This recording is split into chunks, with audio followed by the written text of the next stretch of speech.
January 17, 1945. Dawn broke cold and gray over Fort Devens, Massachusetts, where the frozen ground crunched beneath heavy military boots, and the morning air carried the sharp scent of disinfectant from the medical facilities. Inside the prisoner processing center, 23 German nurses sat in rigid silence, their white uniforms wrinkled and stained from the long transport across the Atlantic. These women, veterans of Wehrmacht field hospitals, Red Cross stations, and underground medical bunkers, clutched their few remaining possessions with trembling hands.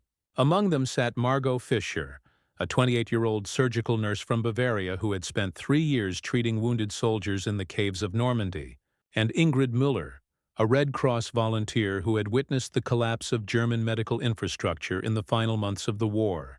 Their eyes, hollow with exhaustion and fear, fixed upon the approaching American guards with the expectation of retribution that Nazi propaganda had promised would be their fate. The sound that would haunt their memories began as a soft rustle. The gentle unwrapping of fresh medical bandages in the adjoining American medical ward, clean, white, abundant rolls of cotton gauze, prepared with a care and precision that spoke of a medical system untouched by the desperation that had characterized their final months in German service. For these captured nurses, that sound represented everything they had been taught to fear, and everything they could never have imagined about American medical ethics. They had expected chains, humiliation, and the harsh justice of victors over the vanquished. Instead, they would encounter a systematic respect for medical professionals that would challenge every assumption they held about their captors and forever alter their understanding of what medicine could represent in times of war. The historical context of this moment extended far beyond the simple processing of enemy medical personnel. By January 1945, the American military medical system had evolved into the most sophisticated and ethically guided healthcare apparatus the world had ever seen. Over 59,000 American Army nurses had served throughout the war, establishing protocols for prisoner treatment that reflected not just military necessity, but deeply held convictions about the universal nature of medical ethics. The captured German nurses represented a unique category of prisoner, medical professionals whose skills were desperately needed, yet whose loyalties remained uncertain. American military doctrine, shaped by Geneva Convention requirements and reinforced by medical ethics training, mandated that enemy medical personnel be treated not as ordinary prisoners but as professional colleagues temporarily separated by the circumstances of war. The transformation of American military medicine during World War II had created institutional frameworks that prioritized medical need over national allegiance. American medical officers had been trained to recognize that healing transcended political boundaries, that the oath to first do no harm applied regardless of the nationality of the patient. This philosophical approach, deeply rooted in American democratic ideals about human dignity and professional respect, created operational procedures that German medical personnel had never experienced within their own military structure. The systematic dehumanization that characterized Nazi medical practices stood in stark contrast to American policies that maintained professional courtesy even toward enemy healthcare workers.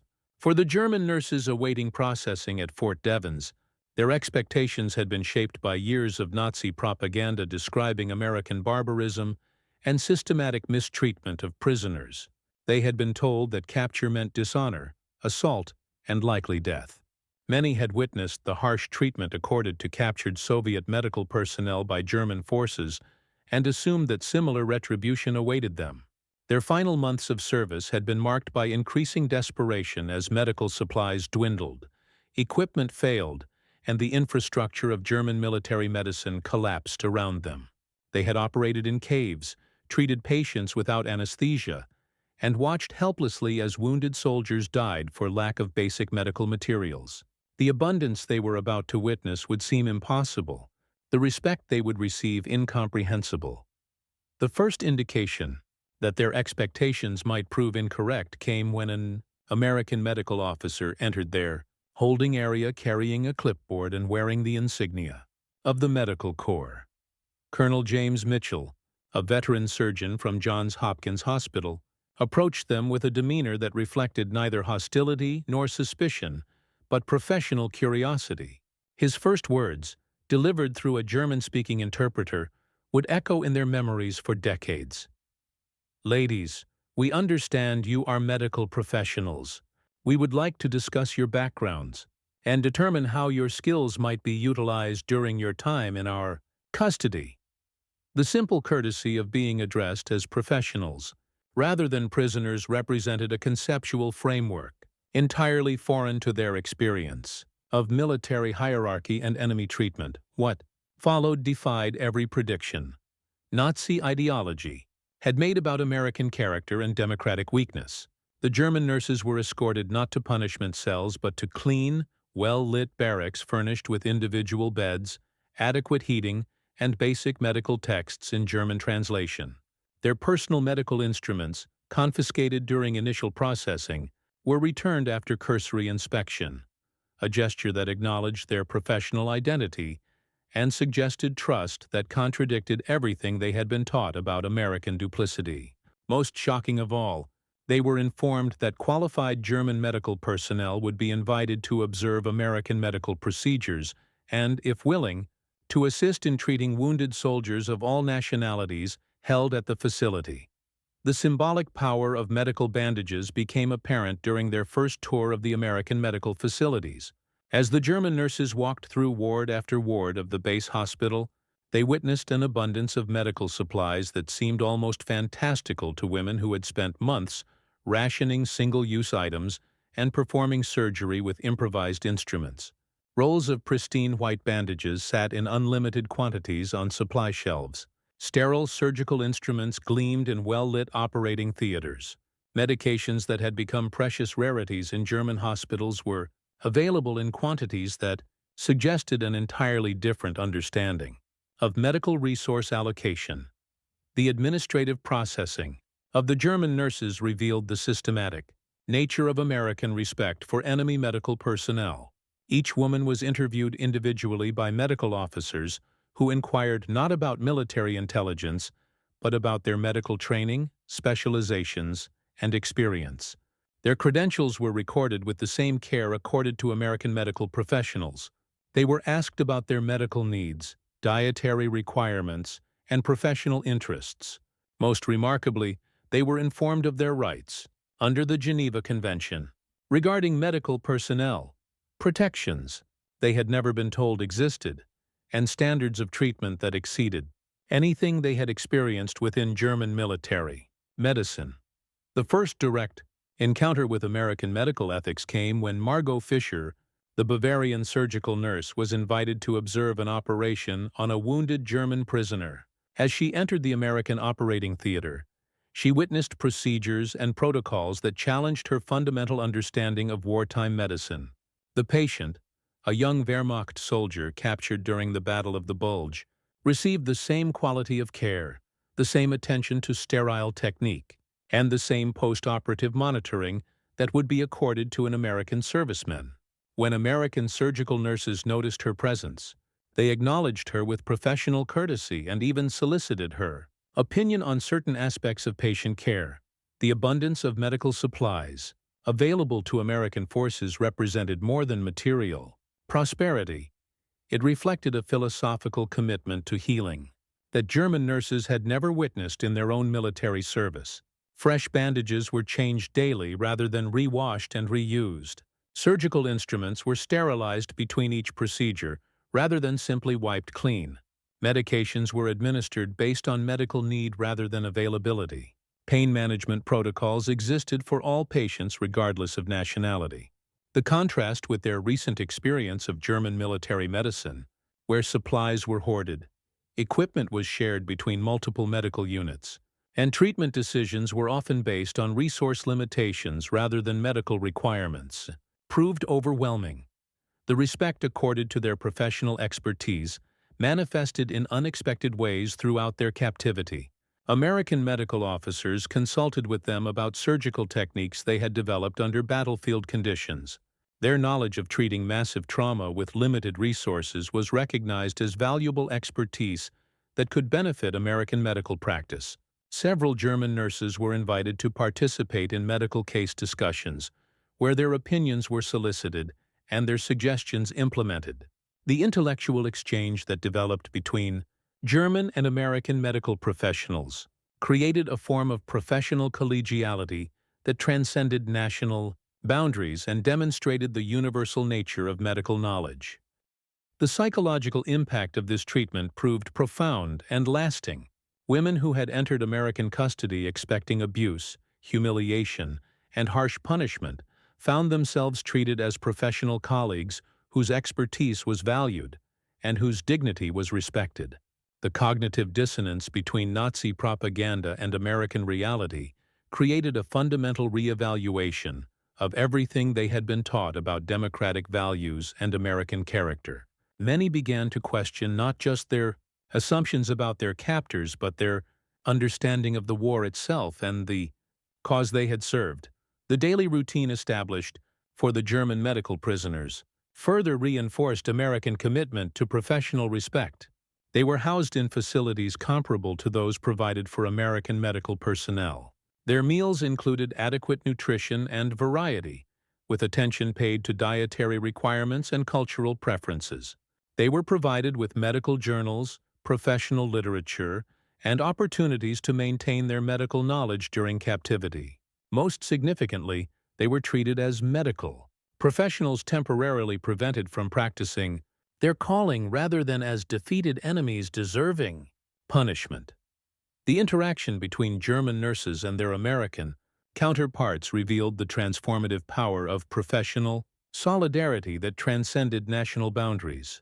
American nurses, many of whom had witnessed the horrors of battlefield medicine and understood the challenges faced by all medical personnel during wartime, extended professional courtesy that recognized shared experiences and common dedication to healing. These interactions, marked by mutual respect and professional interest, created personal relationships that challenged stereotypes and promoted understanding between former enemies. The medical supplies that surrounded the German nurses during their captivity became powerful symbols of American abundance and democratic values. The unlimited availability of bandages, medications, and medical equipment demonstrated a societal commitment to healing that reflected broader American values about human dignity and the sanctity of life. The willingness to expend these resources not just on American forces but on enemy prisoners and wounded enemy soldiers illustrated democratic principles that valued human life regardless of nationality or political affiliation. As weeks passed, the German nurses began to observe aspects of American military medicine that revealed deeper philosophical differences between democratic and authoritarian approaches to health care. American medical protocols emphasized patient advocacy, informed consent where possible, and systematic quality control measures that prioritized patient outcomes over administrative convenience. Medical decisions were made collaboratively by teams of professionals rather than imposed by hierarchical authority. Patient care standards were maintained regardless of the patient's rank, nationality, or political affiliation. The training programs available to American medical personnel reflected democratic values that emphasized education, professional development, and ethical responsibility. German nurses were permitted to observe American medical training sessions where they witnessed educational approaches that encouraged critical thinking, professional discussion, and ethical reflection. The contrast with German military medical training, which had emphasized obedience, efficiency, and ideological conformity, proved striking and enlightening.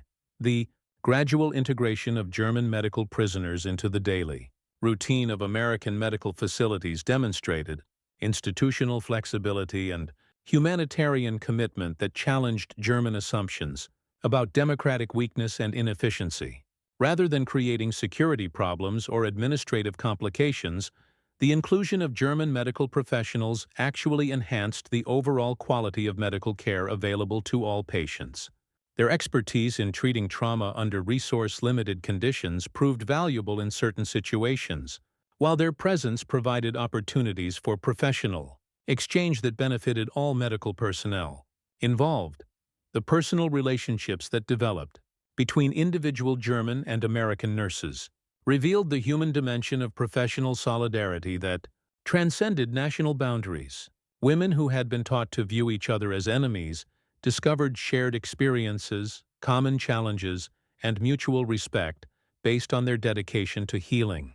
These personal connections, formed in the neutral territory of medical service, created understanding that would persist long after the war ended and contribute to post-war reconciliation between former enemies. The documentation of German nurse experiences in American custody provided evidence of systematic respect for enemy medical personnel that reflected broader American commitment to international law and humanitarian principles.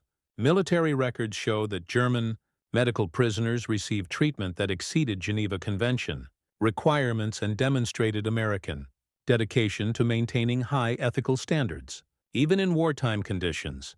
These records, maintained with characteristic American attention to legal and administrative detail, would later serve as evidence of American commitment to humanitarian principles during wartime.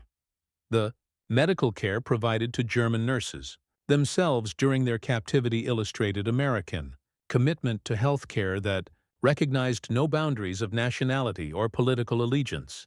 When German medical personnel required medical attention, they received the same quality of care, the same attention to their needs, and the same respect for their dignity that was accorded to American medical professionals. This treatment, far from being exceptional, reflected systematic policies that prioritized medical need over political considerations. The intellectual stimulation available to German medical prisoners challenged Nazi stereotypes about American anti-intellectualism and democratic mediocrity. Access to current medical literature, participation in professional discussions, and exposure to advanced American medical techniques demonstrated the sophisticated nature of American healthcare and the high level of professional competence maintained by American medical personnel. Many German nurses found American medical practices more advanced and ethically sophisticated than what they had experienced in German military medicine. The administrative efficiency with which German medical prisoners were processed, housed, and integrated into American medical facilities demonstrated organizational capabilities that contradicted Nazi propaganda about democratic inefficiency and administrative incompetence. The systematic nature of American prisoner treatment, the attention to individual needs and professional qualifications, and the successful integration of enemy medical personnel into American medical operations revealed administrative sophistication that impressed even experienced German medical professionals. The religious and cultural sensitivity shown toward German medical prisoners reflected American commitment to religious freedom and cultural diversity that contrasted sharply with Nazi intolerance and ideological rigidity. German nurses were permitted to maintain their religious practices, observe cultural traditions, and express their beliefs without fear of punishment or persecution. This tolerance, extending even to enemy prisoners, demonstrated democratic principles that many German professionals had never encountered in practice. The post-war implications of the treatment accorded to German medical prisoners would extend far beyond the immediate wartime context. Many of these women would return to Germany with transformed understanding of democratic values, American character, and the possibilities for international cooperation in medical practice. Their experiences would contribute to post-war efforts to establish international medical ethics, standards, and promote cooperation between former enemies in medical research and practice. The transformation in German nurse understanding of American values occurred gradually but fundamentally as they witnessed daily demonstrations of respect, professional courtesy, and humanitarian concern that contradicted everything Nazi propaganda had taught them about democratic societies.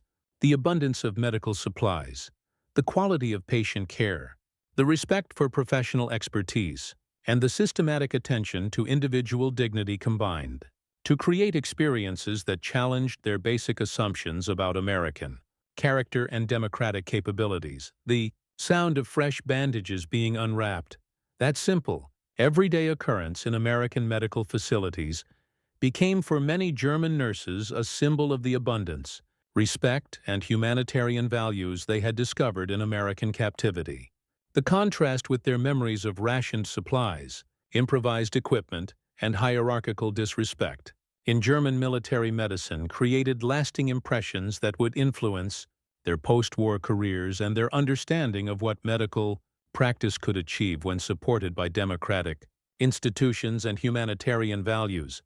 The medical care provided to all patients in American facilities, regardless of nationality or military affiliation, demonstrated principles of medical ethics that transcended political boundaries and national loyalties.